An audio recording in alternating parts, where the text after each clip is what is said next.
We call it local cactus. Local cactus. Yeah. Doesn't really smell. You can touch it. You can touch it. Doesn't really smell Use that soap. because it's all organic. Organic No smelling. Yeah. Yeah.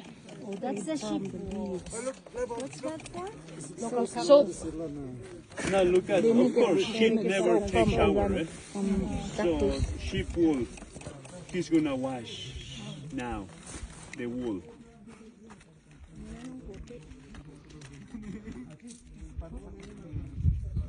So no more bleach. Yeah. Local cactus. Oh, it's so Wow. Look at that before and the after. difference. Oh, gracias. Look at that. Bravo.